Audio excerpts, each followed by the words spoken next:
ladies and gentlemen, get ready for game 4. We're going to send it over to Riku and Asarai. Take it away. No rest for the wicked. 4 straight games. Idris Glaive ban. What is happening? I'm loving this Lance takeaway because Clowny has been effective in this tournament with the Lance, and he's definitely not going to be placed in the Grace. Catherine being used instead. You know, Impunity is fearing the second rotation ban on their comfort protector, their frontliner. So this is actually pretty smart of Impunity, knowing that their DPS hero pool is actually very healthy.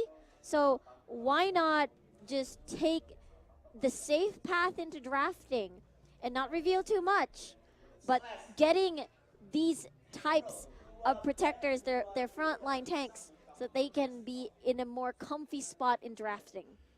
Yeah, so Catherine, pretty easy first pick here for Impunity. The Taka ban actually prompted Infamous to actually go for the Celeste because Taka's also good at countering these mages because he can stick to them so quickly. So Infamous is just going for the counter ban as well. But because of that, it could have gone either way. Celeste or Scarf, so Impunity will answer for the Scarf. This looks like a pretty safe composition for Impunity, and they might just go for a hero that's They can go stable. Kestrel. If they're still comfy with the Kestrel. I don't think they want to, just because there is that, there's still the possibility of another counter that might come out for Impunity. So might they just go for a safe jungler for the meantime. Kroll could be good here, as it would bash into the face of Scarf, and then at least any other jungler that Impunity might have would not go for the jungle invade against a Kroll, but we'll just have to see. We'll have to see what they're going to be locking in. Looking at their previous draft before, they're very, what do you call it? They had the Black Feather before. They played out the Samuel. It's one of their favorites in the series. It worked out wonders during the previous games, but I'm not sure if... I feel like Infamous really wants to end this time around. I want to see a Sky come out from Spaghetti. I think that he can actually play it here against this composition because it's not heavy to punish, and I am right. Aha! Look at your celebratory Because dance. think about it. If you went for the Kestrel, it wouldn't have too much mobility. Catherine, at least you can be able to maybe Suri Strike out of the Blast Tremor from that, and then Goop Fire can be countered as well. Plus, if the Catherine is in the front line, if you build it into weapon power, you can actually shred that easy if you got the lock on. So this is really good pickings coming in from Infamous. Now the choice is they're going for the Black Feather instead. I was about to ask if they're going for another backline damage dealer. Now they settle for that balance on towards that Black Feather. So really solid draft. Actually taking it away from Impunity because they drafted similarly before. So it's both a takeaway plus something that they're going to be comfy with. This time around, Black Feather, Scarf. What is their response here? If I look at their previous picks from before, especially the match between Popeyes yesterday, they love the Scarf. Let's see what they're going to get. If they didn't have the Scarf ready, I think I would have answered for a Batiste. All right. So there we have it. This was, I mean, Impunity had no other choice. Any other weapon-powered heroes wouldn't have done too much. I don't think a Gwen at this point will be good anymore because I think that was Chini who said that if you pick another Gwen, this actually gets countered because you got yourself 2 dive heroes. You already said it, Sky and the Black Feather. So Ringo would be pretty good. At least he can hold his ground, and he has, you know, he's the basic hero. He can do everything, but not perfect. There you go. Exactly. So the draft of Infamous is very solid. They've got really good burst. They've got a good amount of CC, good initiate coming from the Lance. And for the side of Impunity this time, they really like the double backline damage. They'd rather be safe than compromising their own position, sacrificing, and playing for the safe route. Just landing the hurt from the backline. So obviously this worked out for them during the previous game. But the big question mark is, was it really because of their draft? Or was it primarily only because of their draft? Or was it because Infamous had a lot of questionable movements that cost them the game? Because they had a good control over the early towards mid. Late game decision making was Infamous's weakness during the Elite 8 series.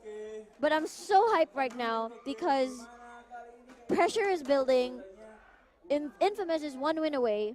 Impunity is gaining momentum. They're finding what's working right now, and they even moved Spaghetti away from that Kestrel pick. Yeah, that's true. So I was actually wrong. It's gonna be Uni who plays the Crystal Power, I believe Jungle Kestrel here, and Spaghetti will be the lane weapon power Aegis. So at least that's that for Infamous's side. The other thing that I was gonna talk to you about was, yeah, you're right. For me, what happened in that previous game was I think that Infamous could have gotten it into the bag, even though, yeah, there was a lot of kills for Impunity. The problem was Infamous did what Impunity has done on game number 2, which chased them down hard on the Crystal Sentry. And it actually did like a reverse deja vu where Infamous were the one who did it, and they failed heavily, and that was a turnaround for Impunity, which kind of is like, you know, a little bit of the what do you call it? The karma justice? The karma, or just probably karma? Because Yeah, it's karma. Karma is justice already. Yeah, exactly. That's And true. the thing is, Impunity already reads the movements of Infamous, knowing that Infamous is a very objective, focused team that want to push down structures instead.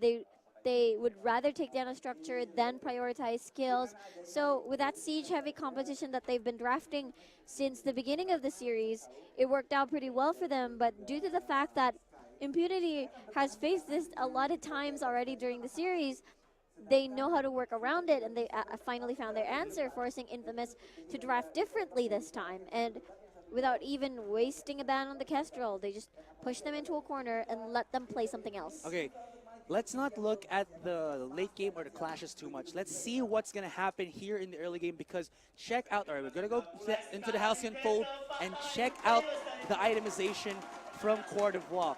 He has bought himself Minion Candy and Dragon Blood contracts. So this just says that from Impunity, we're still going to go for our rotations, but now we're more aggressive and we're going to try to outmaneuver you guys. On the side of Infamous, rather, Uni will be playing as the jungle Sky here, which I feel is stronger than a jungle Scarf. That if the Scarf goes in and goes in for a regular jungle path, Uni can actually go and dive upon him and maybe even get the kill, because that's going to be a 1-for-1. And there's a lot of a 1v1, and there's a lot of ability here that Sky has that can, you know, be able to get away from the damage of the Scarf.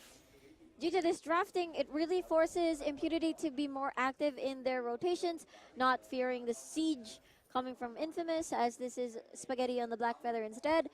Sky, in the meantime, Uni rather, is going to be safe for now. Comfortable positioning rather in his jungle rotations. And I expect this is going to be a safe early game for the meantime, for the first 3 minutes, I expect. Yeah. But for Clowny, the reasoning behind this, Impunity should be a little bit too careful, because this is a Lance that can turn things around. That was very questionable coming in from Spaghetti here, and that would spell first blood for Impunity. Clowny saw that already, so he should have given the information to Spaghetti so that Spaghetti won't go for the last hits, but first blood taken away by the IMP. Just what I was saying, that Clowny could turn things around. Suddenly, the Impale misses. It goes in between the 3 members of Impunity. Sky gonna land in the barrage. The poke. Looks like it's not gonna scare them away. 3-man rotation once again from Impunity. First blood goes to IMP. All right, so I'm just gonna say this for the last time. We're getting game number 4. For you viewers out there, this was coined. This strategy was coined by my co-caster Lusuria, wherever he is. Shoutouts to you, man. And he has called this the Sentry Rotation of Impunity. Basically, what they do is they push the wave as fast as possible with a push comp, go to the jungle, take out the Elder Treant, and try to get their jungle as fast as they can, and just keep rotating. Come 4 minutes, they're going to take down the Crystal Sentry and try to beef up as much push power as they can and force their opponents to try to deal with them. If they can't deal with them, then Impunity have a snowball to work with. If not, then we'll just see what happens. But still, so now Impunity trying to go for that one, and INF, or rather Infamous, trying to at least answer it with a little bit of counter siege. I feel like if that Impale hit, they could have gotten a kill to Croix d'Ivoire. If he followed up with the Gynthian Wall, that was the perfect positioning. But Clowny, early game, Lance, the micro's not hitting, but it's okay. Still a little bit too early. Impunity really has a nice control over the game for now. And Infamous this time around really has to be careful. Yeah. So here's the other thing. For me, I feel like come late game, it should be Infamous to win this one because they got a lot more damage coming out from the sky, sustained damage from Spaghetti. But in a way, that kind of is what Impunity has as well. You got yourself the Scarf that has damage with the Goop Fire, and then Def Q on this Ringo will just keep the auto attacks alive, and we'll see what happens. Jungle has intensified Gold Miner to come out as well. And here it is. Impunity will be looking to maybe get that Crystal Sentry. Oh, never mind. Actually, by time on myself. Yeah, there it is. They're going to wait for that to run into the jungle and maybe take it out. Infamous going to be a little bit more patient as Croix d'Ivoire doing what Clowny did in the previous game where he was flexing and stuff and doing a little bit of emotes. Croix d'Ivoire doing the same.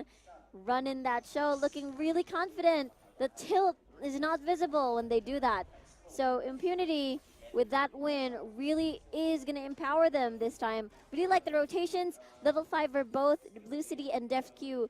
Meanwhile, it is both level 5 as well for Spaghetti and Uni. So they're quite even in comparison to what happened earlier where Impunity had even levels.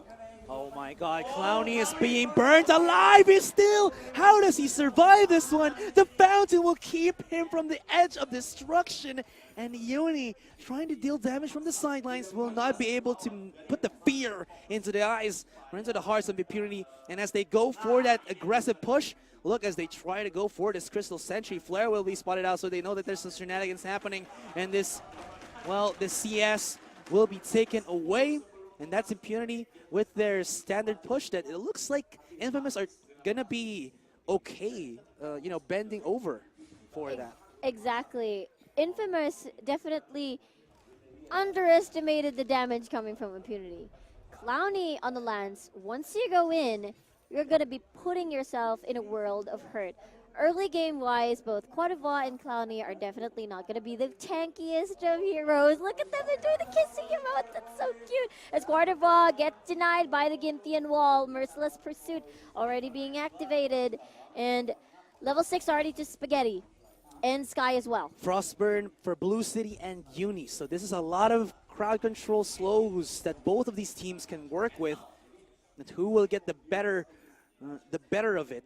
That's the question. I think both of these teams are actually pretty good for the engagement. Serpent's Mask here for Spaghetti, so he has a little bit of that sustain and Impunity. They're coming in from the back line. Spaghetti's got to be careful. He spots them out. They know what's happening right now. And let's see what happens, as this might be an all free-for-all 3v3. The stun onto Blue City. The follow-up from Clowny. Here's the Rose offensive. They're charging going in, and they burst out the Scarf. Now only the Ringo will survive, but can he really do as much as he can? He has to orb walk for days here to be able to deal the damage that he needs to. And looks like Infamous finally get their first kill, but still in terms of the gold are behind against Impunity. Beautiful death from above coming from Sky there, coming from Uni. That was amazing. Followed up by an Impale. That CC lock is the perfect opportunity to just burst down a target, because let's face it, Catherine, you're not a Grace. You can't really save the Scarf whenever Blue City is in danger. So great job taking advantage of that, turning it around. Croix d'Ivoire doing the kissy faces once again. They're going to kiss. Clowny's going to set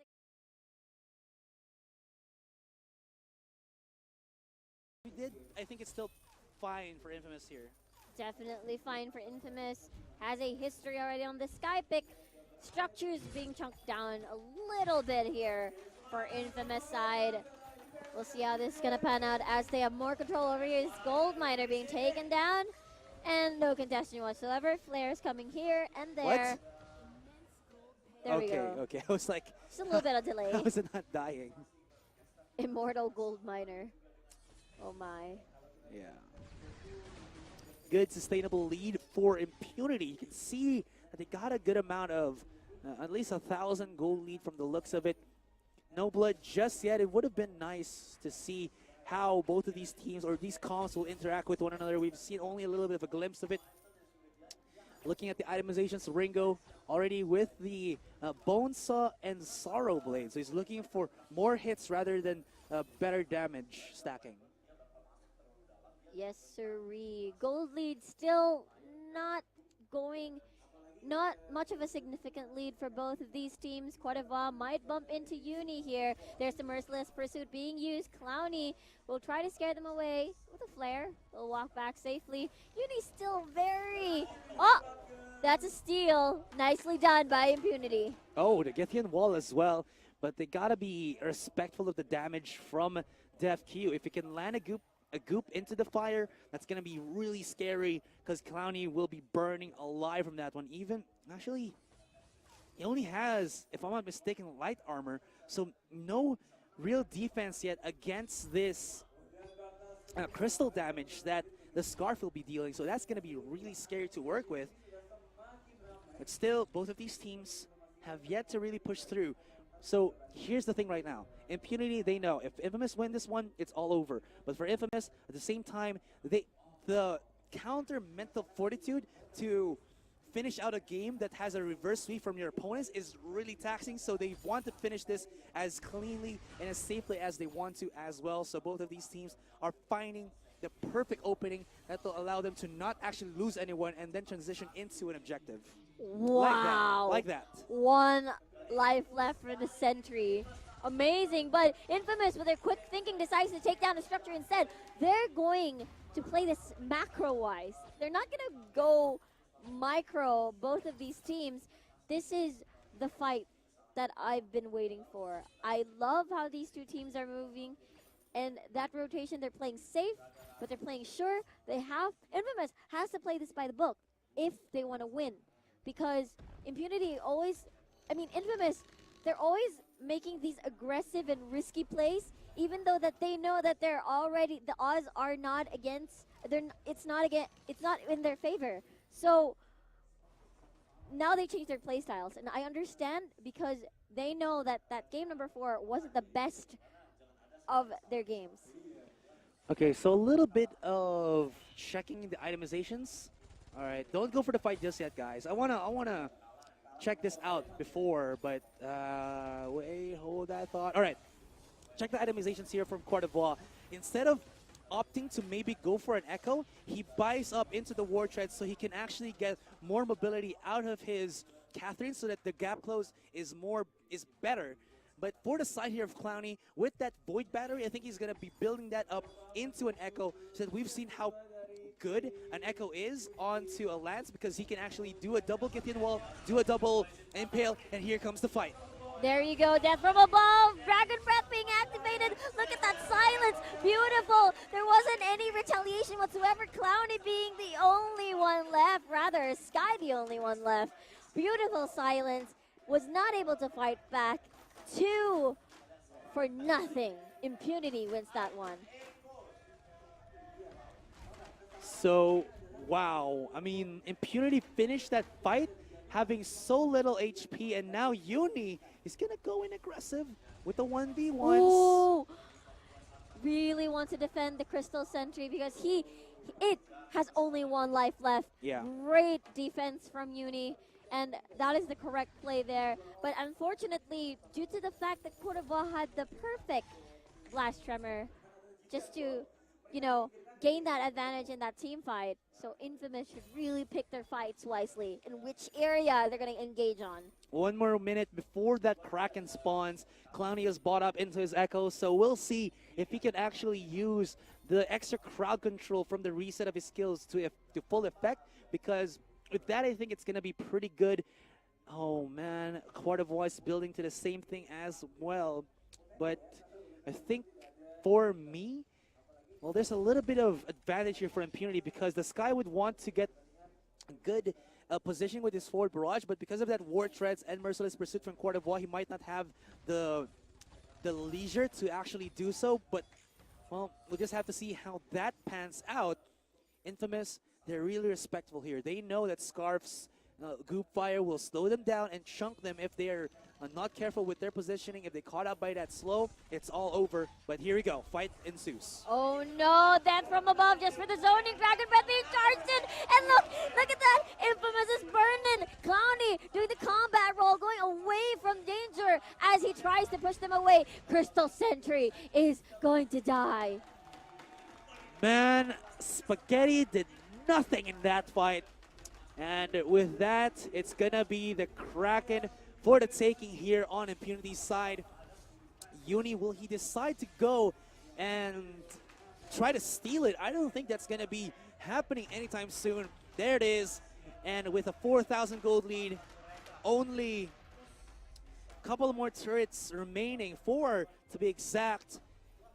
Wow, Impunity can actually go for the chase. I don't know right now what Infamous can do, because there's so much protection from this Catherine, and even Death Q to some point at Blue City is untouched as he charges up that Dragon's Breath. Uh-oh, we might see another fight as structures are going down. Merciless Pursuit, Court of War leading the charge. Blue City in the best position in the backline. Hellfire Brew is gonna be blocked out here by Infamous, but structures, Kraken still very healthy. Is Impunity gonna do the charge?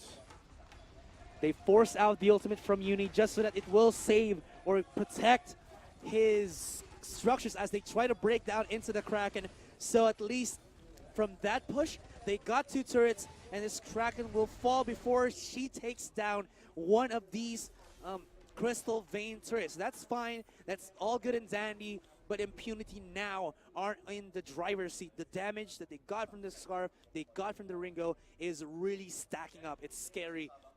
To a point.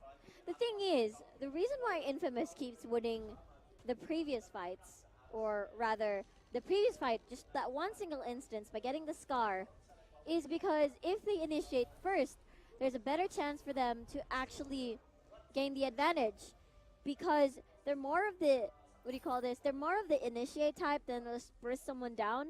But for Impunity, it's the same goes for them. It's just that every time that these fights happen, Infamous gets the initial burst, so they're forced to back away. Blue City, no threat at all. No dive, no threat, which means free hits coming from Def Q, free hits coming from the Scarf, and he's just gonna have a fine day. So to counter that, don't allow Blue City and Def Q deal the backline damage. Create that opportunity for yourself. It's just that it's always Impunity one step ahead of Infamous. So you can see now in terms of itemizations, Atlas Pulsion being bought up by Clowny, and Spaghetti, Full Metal Jacket already onto this guy. So what they're going to be doing right now is survive the initial damage and try to get the activation of that Atlas so that it'll slow down the damage of the Ringo. But a fight might ensue right here as Impunity going into the front lines. They're chasing them down. Spaghetti's super low. Whoa. There's the Rose Offensive. Blast Tremor as well. But he might have found the backline. But no, it's not going to be enough. A second Blast Tremor just for the silence. And Uni and Clowny, they got to go and run away. That is, I don't know, because you saw Clowny use the Ginthian wall already, preemptively, because he was expecting them to go aggressive once again as usual. And the Blast Tremor, was the Crucible on cooldown? Because we've seen a couple of teams cancel out these AoE debuffs in team fights in initiation, and they normally cancel it out, but this time around it's not happening. I'm not seeing the outplays. I'm not seeing the reflexes being caught out. Looks like, I feel like the Crucible has already been used earlier. That was so cool. I guess it's really disadvantages of Infamous, and really well played by Impunity by playing around the cooldowns and knowing when to strike and what is the best position, because the Blast Tremor got 3 targets in that cone, and that was the perfect setup. You see, every time they get silence, that is a short time frame window of the scarf, channeling the dragon breath, and it's all gonna be Gucci for Impunity. I can't believe you said the word Gucci. And now here we go. Death from above, but Impunity are fine. They're just baiting out the ultimates. They're trying to give us as much passageway for this Kraken to deal the damage. But here comes Infamous. They break out the Ringo. There is the Scarf, breaking it down, but the Githyan Wall will stop him in his tracks. They're going to take away the Blue City and straight back into the Kraken. And Infamous are still into this one. They got 2 kills. They will be able to save this turret. It's going to be close though, but at least they stop Impunity's final push. Open base means that they have to establish more vision, fear that any sort of distraction There it might is. be. Yeah. 5 scout traps. 5 Yeah. scout traps, flares right there, and they have to be wary of that sneaky push that Infamous has done already for the past few games against Impunity. They might take a bite at their own taste, rather, of their own medicine. We'll have to see. Infamous is the type that is a very defensive team once they know that they have their backs against the wall. Definitely not their game this time around. What happened from game number 4, even though they were very behind, they were still a little bit ballsy in making these types of plays. Not this game. They only have this one game to make it to that world slot. And yet Impunity is just taking it away from them. Slowly but surely, eventually towards game number 5. We still don't know. The goal lead is still a bit close, but they're forming a party brush here. Well, I mean, they got a lot of vision in the jungle with the scout traps, so a party brush in the upper lane makes sense, because if Impunity actually check that, they will be obliterated if they don't have the vision on it. But at the same time, if Infamous go into, or rather, if Impunity go into the jungle of Infamous and get spotted out by a scout trap, and if Impunity don't have good vision, they can actually just wrap around and kill them from behind. But Impunity know better. They're actually going to go for the scout trap right now, and here they go. Mano y mano, 3v3, 3v3 here in the jungle of Infamous. Will they actually go for it? That's going to be a no. Both of them are afraid. They don't want to risk it too much. They already saw how painful Kraken is up. Infamous's comp is earlier when they were pushing with the Kraken. So they don't want to risk it. Kraken has already spawned another objective to work around with here for Impunity. Again, they have the control. They have the advantage. All they have to do is wait for Infamous to strike. Then they will do the same. They don't have to try anything funny. They just have to be a little bit more patient here, because pressure is on. Pressure is on indeed. So many flares bought by Clowny right there just to check out where Impunity have positioned themselves. No party brush ganks coming in from anybody of these teams.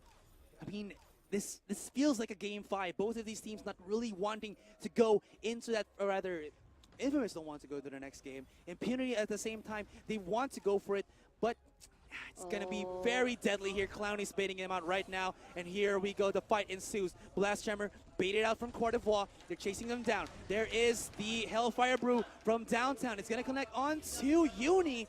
The heal has already not been used. Actually, the fountain is still up. Here goes Spaghetti going into the backline. Blue City in the bad spot. But Clowny solo. DefQ gonna go for it. Oh my God. Come on, somebody deal with the Ringo, as he will be looking to break that vein crystal. That is damn dirty. Can they stop him? That is no. And ladies and gentlemen, game number 5 will